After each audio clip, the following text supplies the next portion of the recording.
All right, welcome back, everybody around the world. Welcome to all my subscribers. Quick mic check. Hello, hello. Okay, so for this video here, this isn't just another fluffy video. I'm further critiquing, cross-examining, and providing evidence why the biblical evidence for 2024 end days still stands strong in light of all criticism, even the best criticism that I could come up with myself. So, as I detail in my book here, The Seven Pillars of Scriptural Proof, one of the most important pillars is the prophecy of Daniel. Now, in the prophecy of Daniel, throughout the book of Daniel, it says the following things about the time of the end. Okay, the time of the end. This is a verbatim definition of the end times. Okay, now I'll read all the examples of time of the end in the book of Daniel. Okay, so the first occurrence in Daniel 8:17. It says, "Understand, son of man, for at the time of the end is the vision." Okay? Then in Daniel 8:19, "And saith, Lo, I am causing thee to know that which is in the latter end of the indignation, for at the appointed time is the end." Appointed time. That's not the only place where it talks about this end time being appointed. But going on, in Daniel 11:27, it says, "For yet the end is at a time appointed." In Daniel 11:35, "And some of the teachers do stumble for refining by them, and for purifying, and for making white, till the end of the time, for it is yet for a time appointed." And then in Daniel 12:4, the next relevant occurrence, it says, "And thou, O Daniel, hide the things." 12 is the last chapter, so all the things he's been shown, and the knowledge, "hide the things, and seal the book till the time of the end. Many do go to and fro, and knowledge is multiplied." Then in Daniel 12:9 it says, "And he saith, Go, Daniel, for hidden and sealed are the things till the time of the end." So these are all the occurrences of that phrase, and just that phrase alone, time of the end. We're using the keywords time and end. Okay, so we can clearly see that there is an appointed time of the end. Now in Daniel chapter 12, as I've said a million times by now, God even further specifies where he says, "And thou go on to the end, then thou dost rest and dost stand in thy lot at the end of the days." Okay, so we have time of the end, we have end of the days, marking as the final verse of his final chapter at the end of all the prophetic discourse. He's talking about the 1335th day, which is day year. So at the 1335th year, which is 2024, he's specifying this is termed as end of the days. Okay? And it's called the end. So all these phrases are used just in the book of Daniel. We can clearly see that the end of the days, the time of the end is at the end of the 1335th day year. And if some people say, why are you saying year when it says day? Like I said a million times, and I detail in my book, if you read Ezekiel chapter 4, God himself is giving Ezekiel a similar type of prophecy in nature where days are symbolizing years. Okay, he's talking about how Israel will be assailed by this and that there, and that it's like 380 or 390 days, and it's equal to a year, day to a year, day to a year. God says that I think 2 or even 3 times in Ezekiel 4, day for a year.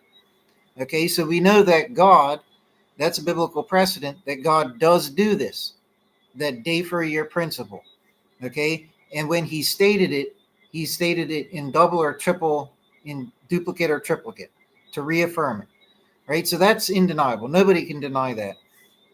And not only that, but using logic, if we look at history, no matter what theory you believe, it is absolutely impossible and illogical to say that all these prophecies, even if people interpretedly different about them, at the end of the day, Israel was never desolate and in exile for just 3.5 years. So it is not days in all these different prophecies, it's years, going by the day for year principle. Israel has been desolate for nearly 2,000 years. Who could say that it's been desolate for 3.5 years? It's ridiculous. So anyways, and I better explain that in my videos and in the book, but using common sense and the day year principle from Ezekiel 4, we know that the 1335 days are 1335 years. Okay? Another logical piece of proof is that Islam alone, which I say is the final beast kingdom, but nonetheless, even if you don't want to believe that, or you don't believe that, or you don't know that, whoever you think the final beast kingdom is regardless of the fact that historically Islam ruled over Israel for 1260 years. In fact, just over that. But from when they built the Dome of the Rock on the Temple Mount, which is another thing Daniel specifies, they ruled for 1260 years over Israel, and it ended in 1948. So these things are quite undeniable. No matter what theory you want to think or believe, you can't take away from history and proven fact that there was a nation, an opposing nation, that rewrote the law, like Daniel said would happen, the law and the times, or the calendars, whatever it was, and that they would rule for 3.5 times. Daniel said that. I mean, what other kingdom did that? And to say it was any other kingdom but Islam is ignoring the historical fact that Islam ruled over Israel for 1260 plus years. Okay? That's my point. So many different ways you could look at this, but all common sense and logic and scriptural knowledge and wisdom shows you that it's 1335 years. That measure starts from when they built the Dome of the Rock on the Temple Mount. It was built by the 10th Caliph, who was the 11th ruler of that kingdom. And Daniel says in chapter 7 that the first 10 kings would arise, but then an 11th would rise up after them. And in his time is the span of 3.5 times, 1260 years, given for them to rule over Israel. Okay? So when the 10th Caliph rose up, being the 11th ruler of that kingdom, he is the one who built the Dome of the Rock on the Temple Mount. And from its conception date in 688 AD, they ruled over Israel for 1260 years, like Daniel was told from God, until 1948, which is the famous year that Israel was reborn as a nation, and the people of God started to ingather and return there to live, okay, for this final generation. And as Daniel said and asked God, after being told in chapter 12 about the period of 3.5, which is also talked about in chapter 7, Daniel says, what is the latter end of these? And God said, that's when he talks about the 1335th. Blessed is he who makes it to that point. God even instructed Daniel, where he says in verse 12, oh, the blessedness of him who is waiting earnestly and does come to the days 1,335. So the blessedness of him who is waiting earnestly, that means to know and to count it and to expect it and to know when it's going to occur. Not the exact day, month, or anything, but the year. He told us when. 1335th year. And thou go on to the end, and thou dost rest, and dost stand in thy lot at the end of the days. So that is the end of days. And we know what will occur here. We're shown elsewhere in Daniel that the Messianic kingdom, the Messiah, comes from the heavens, as per chapter 7. And as in the other chapters, it comes down like a heavenly rock and smashes apart the giant statue. It smashes at the feet, which is the latter end of the final beast kingdom. Okay? That's the final generation that we're in now. After 1948 is like the toes point of that statue, and it's awaiting the arrival of the Messianic kingdom from the heavens to come down, smash apart that statue. Okay? So the final 75 years was accounted for in the 1335. After 1948 plus 75 years gives you 2023, 2024 end of days. And as I've always said, you have to allow for a year of flux because we don't know if an event that is being measured from occurred at the start of a year or the end of a year, in which there is 12 months in between, even if it's on the same calendar year. Okay, so if God's measuring from an event, but it took place in a December of a calendar year, and you're waiting 1335 years, well, with all sensibility, you should wait up to another 12 months because of what I just said. That's what I mean by year flux. You have to allow for that. So that's why 2023, 2024. 2023 has come to pass. What did we see occur at the end of 2023? But essentially the start of the Magog War. It's almost come to fruition. It's just hinging on a final point to further fulfill the rest of the prophecies of Ezekiel and Zechariah. But it's already started, right? 2024 should be the end, according to Daniel, right? Time of the end, time of the end, time of the end of the days, and the end. God is quite clear that he's talking about the end. I think those terms that define end of days occur more in just the book of Daniel than they do altogether in the rest of the Bible. Okay, so the fact that God has stressed it so much here, he is clearly talking about the end of days. I'm saying it like this for anybody who's, being critical of it for good or bad intention purposes. You know what I mean? If you're thinking hard about it, you know what I mean? You really want, hard, nitty gritty evidence and logic as to why it must be 2024. I'm telling you right now, that's what it is. And God said, the blessedness of him who is waiting earnestly and does come to that 1335th. Okay? Why would God, another piece of logic, why would God give us such a specific prophecy if it was just literal days? Why? 1335 days? That doesn't apply to anything. No historian ever in 2,000 years or more has ever been able to apply that to anything because it's irrelevant. And why would God give such a specific, an uber specific 1335 days? I mean, come on, right? So, and again, nothing happened historically. So it's 1335 years. When you apply that reasoning to history, it lines up perfectly. Okay? Now, 2024 is also confirmed. That's just the prophecy of Daniel, which is one of the pillars. The other 6 pillars all confirm 2024 as well. So we have too many pieces of proof.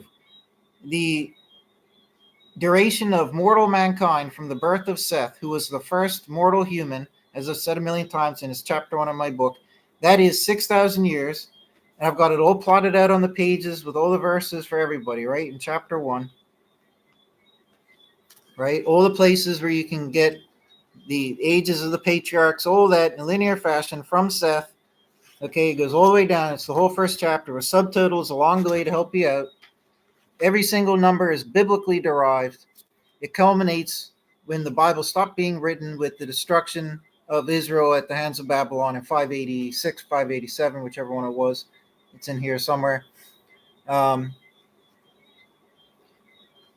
587. So every number is biblically supplied.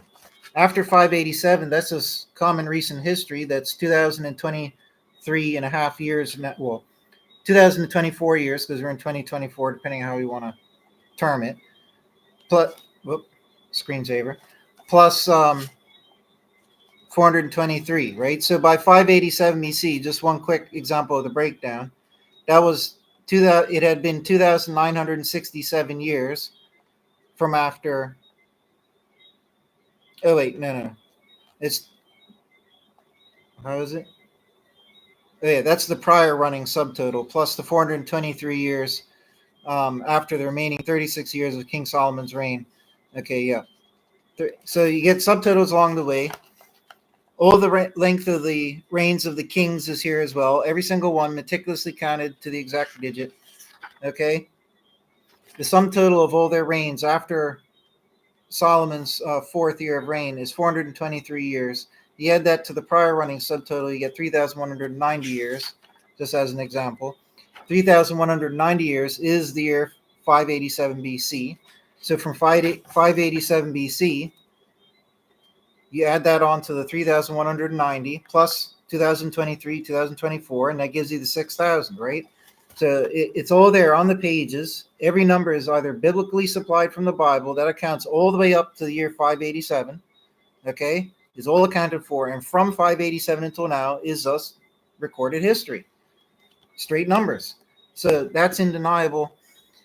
It's quite undeniable. Now, that's pretty important as well. And it's not a distinct Bible prophecy that mortal man will have 6,000 years, but Judaism and Christianity have often thought that.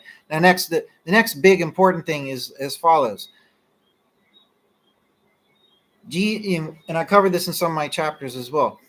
There's 2 different places where he talks about the term watches. One is in the Gethsemane parable, which I cover in one of my chapters. In that one there, it's revealed that he will come after 2,000 years. Okay? So 2,000 years from his baptism was in 2023. Was in 23 AD. 2,000 years later will be 2023, year flux 2024. Okay. Likewise, year flux for his baptismal year could be 24. So that's one aspect. Another separate prophecy, which is from Isaiah and links up to Revelation and other chapters in the Bible, which I dubbed the double cup prophecy, the double cup of wrath, is that it starts in Isaiah. That's when God proclaims this punishment upon Israel, and they're to receive double for their sins. And I methodically added up all the years of in which Israel was disobedient under disobedient kings, right? So David and Solomon were counted as righteous kings in the Bible. After Solomon is where the bad kings started, and almost all of them were bad, even up to the very, very end. The reason why Babylon invaded is because the final king still messed up, right? But anyways, all of those years added up meticulously and accurately is 999 years. Being precise, doing double that is 1,998. No rounding up to 2,000, right?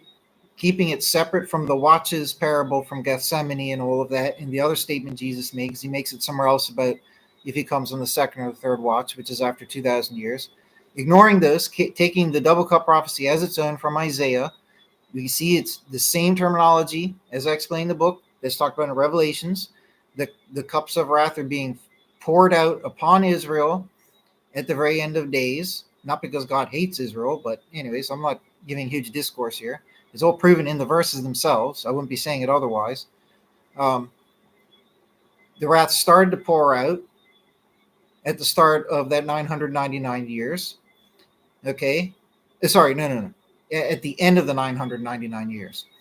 Now, the other interesting thing to understand is that the 999 years of their disobedience literally ends with the death of Jesus. That is like the most poignant and fitting end cap to that. Okay? Like, what better time to start and end the measure? You start after the first two righteous kings who are praised in the Bible. You started from the first bad one, from his first year. You go all the way up to the final one, which brought about the destruction of Israel at the hands of Babylon. And from there, you go on until when the Messiah was put to death. And that whole total is 999 years exactly. That would be in the year 2324 AD, year flux. And that's when Jesus was baptized. Sorry, that's when Jesus died. My apologies. It's all in the book. So it's because two of the prophecies are very, very similar. One's about a 2,000 year period that goes from his baptism until the end. The other one, the double cup prophecy, is going by the 999 times 2, so 1,998 years. That it starts from the year he died, which was 26 AD, give or take year flux, right? But 26 AD plus 1,998 takes you to 2024 as being the end, year flux.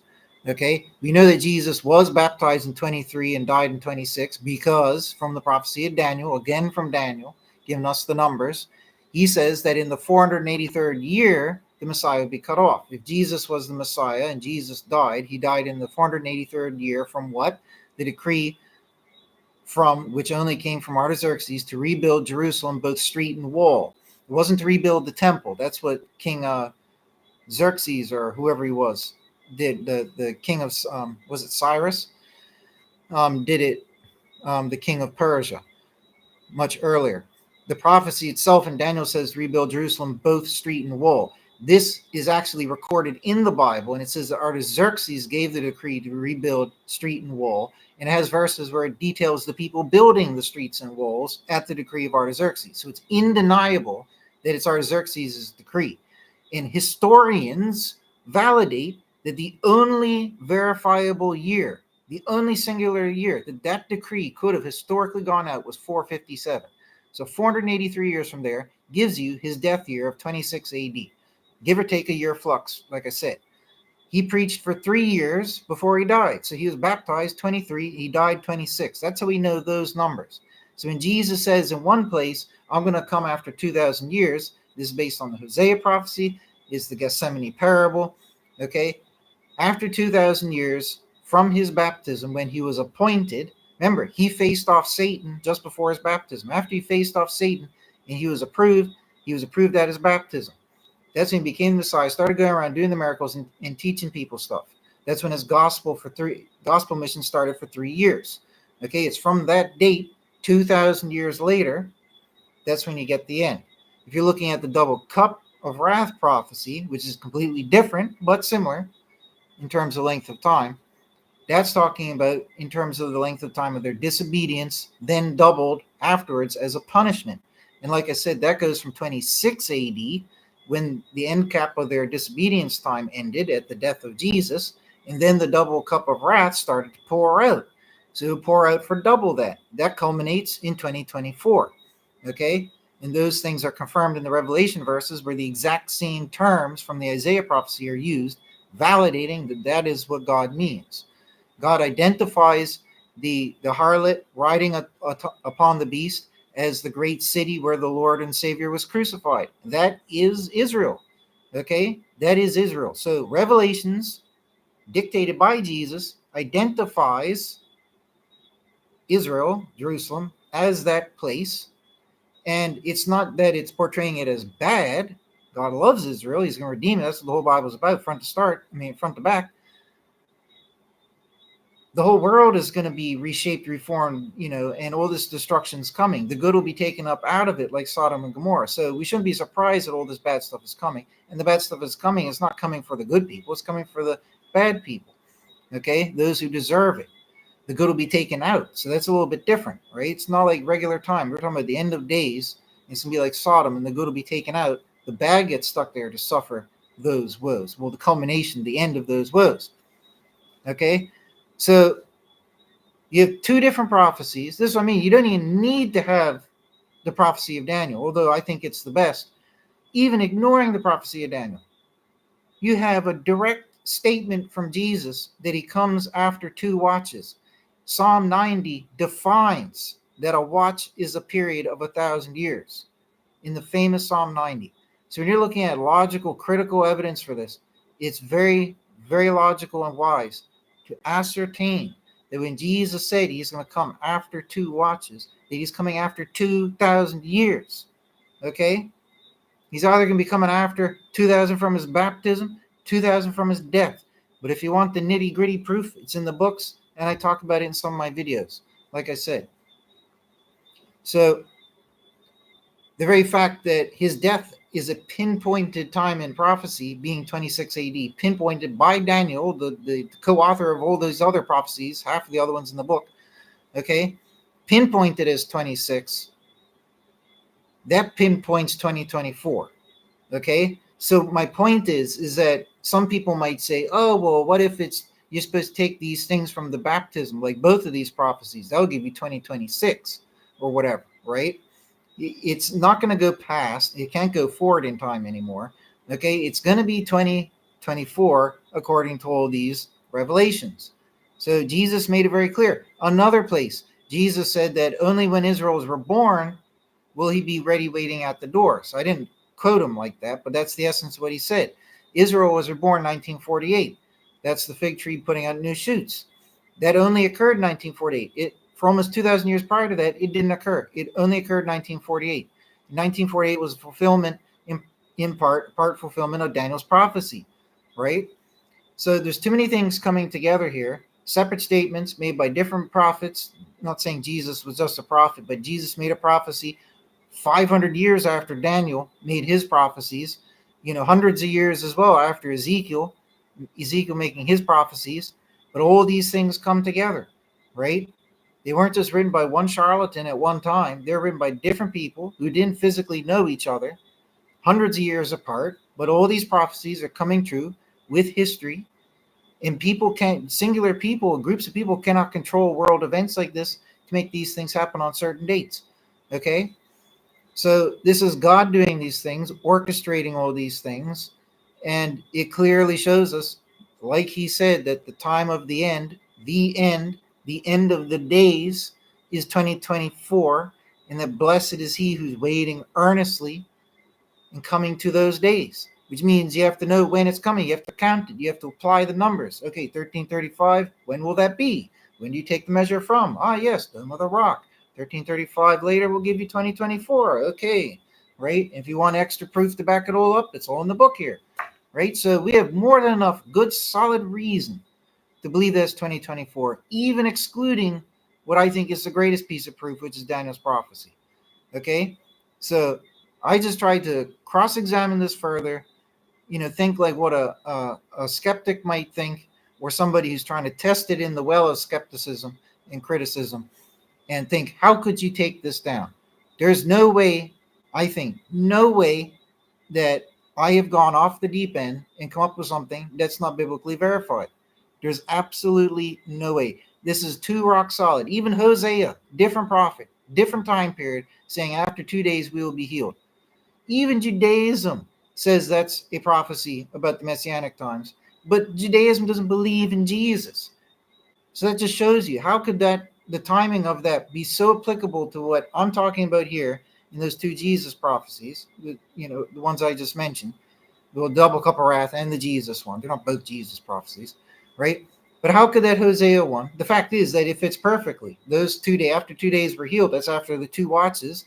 When Jesus arrives, we are healed, right? How could it be that all these different prophets write these things and they all line up? And Judaism doesn't even have an explanation for when you start that 2 day measure, the 2,000 year measure. You know what I mean? But if you start it at these points on these prophecies, it fits in perfectly, 100% perfectly to the year. I mean, you can't make that stuff up. There's too many things all pointing together to show that it's going to be 2024. And there's still 120 days left to the year. Magog War has already started, verbatim as to what Ezekiel said. All the countries that he listed off are engaged in the war right now, in this conflict, war, whatever you want to call it, whatever the proper term is. Right? The attack has already started upon Israel. The terrible things Zechariah spoke of have already started in Israel, okay, as of October last year.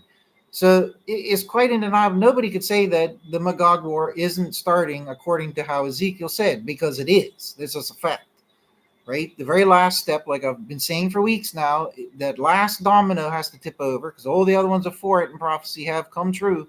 And this final domino has already been tapped.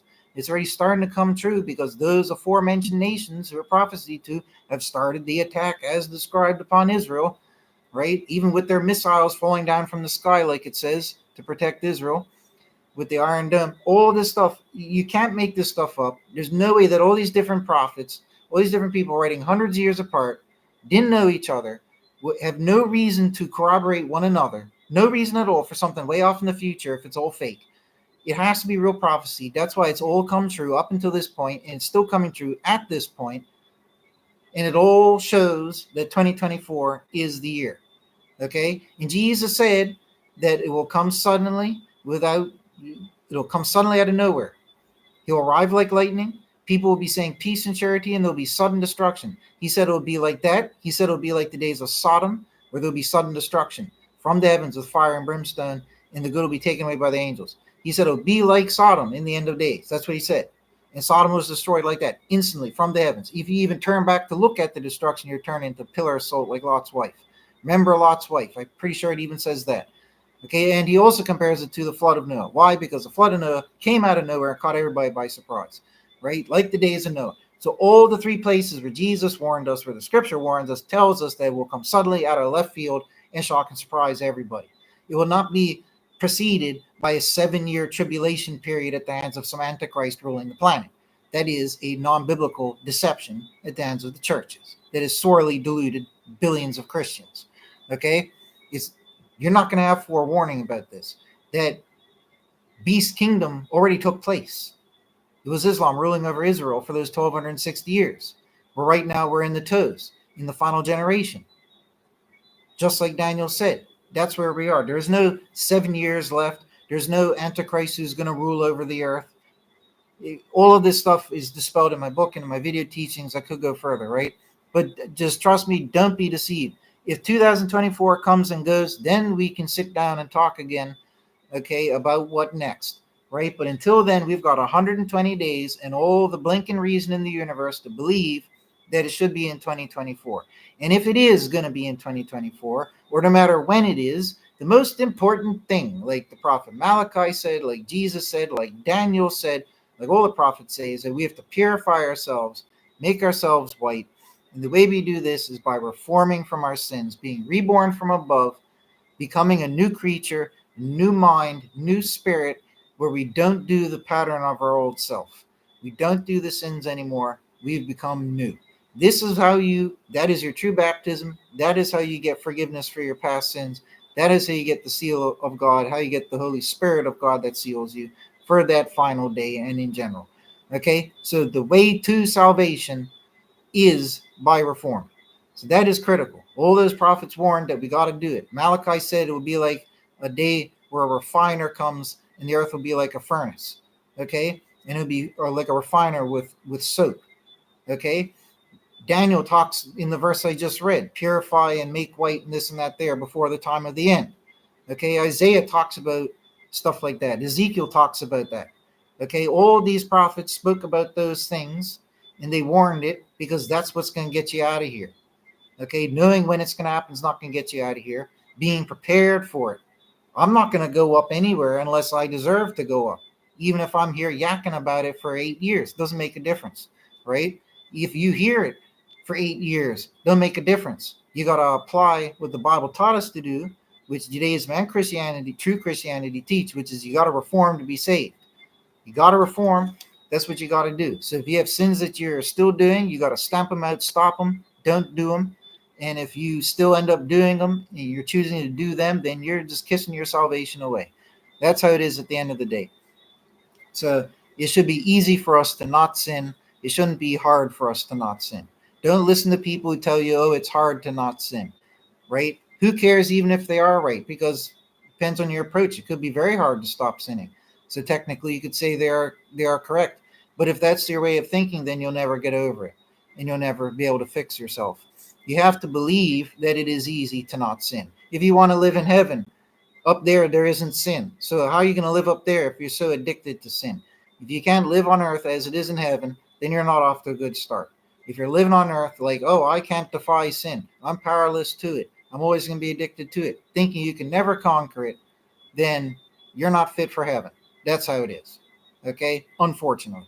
Unless God squeaks you through the cracks on good behavior or something else. I don't know. I'm not God. I'm not the judge. Right? But you got to reform. That's what the Bible tells us to do. So it's all fine and dandy. I'm yakking about when the end might be coming. But that is the most important things for me, for anybody else, is to reform. That's what's going to save you at your time of passing or the end of days judgment, whichever comes first. That's what's going to save you. That's all that's going to save you. Not some magic prayer, not some last minute get out of jail free card from God. Nothing but your reformation will save you. Period. And why am I saying that? Because God said that in the Tanakh in the Old Testament. Jesus taught that in the New Testament. They say that's how you are saved. So that's how you are saved. Don't be fooled by these wolves in sheep clothing and say, "Oh no, you're powerless to sin. You can't resist it. You can't overcome it. We just need some magic blood sprinkled on us from a blood ritual." And even if it happened 2,000 years ago, and all this hocus pocus, and they're gonna make you start doing this symbolism of human sacrifice of God or His child, and splashing of blood all over you. All this satanic symbolism, claiming that's your way out to salvation and freedom from your sins and guilt. No, it is not. That is a doctrine from Satan, spoken by wolves in sheep's clothing, and has been for about 1,500 years or more. And it's unfortunate, but if you're following that, it's in the hands of God, but you may not make it on Judgment Day. That's all I could say, right? Think about it this way. If God did not appoint human sacrifice, if He didn't, and you stand before God on your Judgment Day, you're on Judgment Day, whether it's end of days or when you go, right? And God asks you to your face, while you're deathly afraid in your soul, you don't know whether you're going up or down. Are you going to tell me that you're going to look God in the face and God's going to tell you, oh, or God's going to ask you, do you really believe that I appointed a system based upon human sacrifice as a principle? And that's all He's going to ask you, and you can only give a yes or no answer. Are you really going to sit there in all your cocky pride, believing in all your church dogma, and going to say, oh, yes, of course, you appointed that, at the risk of Him being so ticked off with you because you're saying that He's a contradicting hypocrite, self-contradicting hypocrite, who says that He hates the abomination of human sacrifice and the thought never crosses His mind, but then turns around and appoints it? right? See what I mean? But billions of Christians believe that he appointed human sacrifice to save us. It makes God and his religion no better than the pagans he tried to eradicate. So I think a lot of Christians have to worry about that stuff too. So it's not just about, it might not just be about reforming. It might also be about reforming from theological dogmas that are incorrect, such as all these various church ones. So that's why I urge everybody to get both of my books, The Systematic Theology of the True Christianity and the End Days book. And for $33, you got both sides of the spectrum, everything you need all in one place. But so it is important to have true theology, as well as reformation, because God wiped out nations who practiced and believed in human sacrifice. Will God forsake those who believe he appointed and underwent human sacrifice? I think he probably might. I don't speak for God, but you know what I mean? Are you going to take that chance? Everybody has to think, and I'm saying this with all kindness and heart and well intentioned, because I've tried teaching people these things for 8 years on YouTube. I finally got around to publishing my books thinking that might help, but so few people have bought them. So I've done all that I can because I care about other people, and I don't want to live in a world where at the end of the day only a few people make it and everybody else has failed for some silly dogmatic belief that they had, that they didn't need to have if they had been better educated, right? So that's why I'm out here teaching, not because I'm anti anything, but it's because I care about people. And I think it would be lunacy to think that God would appoint human sacrifice in order to save you. But like I said, about over 2 billion Christians believe that he did. That's virtually everybody in Christianity. So reform, get your mind right with God. There's only one God. He has a son. He has many children. We're his children too, but he has one special child, Jesus, the ruler of the heavens, the prince unto God the king. That's the one son. You know what I mean? That's the one son whom is Jesus, spoken about in the New Testament. That's the reality. There isn't no Jesus is God and God was Jesus and he incarnated in a modality, and all this satanic hodgepodge and nonsense is literally just Satanism 101. It's the same nonsense that all the pagan nations believe, but it's infiltrated 99% of Christianity, and virtually every single Christian believes it, virtually, and every denomination teaches it, except for the denomination that I teach, expiatory Unitarianism. So anyways, take care, folks. God bless. Thank you all for coming by. And if you do get my books, please help, share it with somebody, give it to your local church, tell your friends and your family, lend them a copy. It's got international copyright, so you cannot photocopy and give it out, even though that might be nice. Can't do it. So not my rules. But anyways, take care, folks. God bless you. Thank you all for your support, those of you who have supported me in any way, shape, or form. And there you go. Take care, folks, and God bless.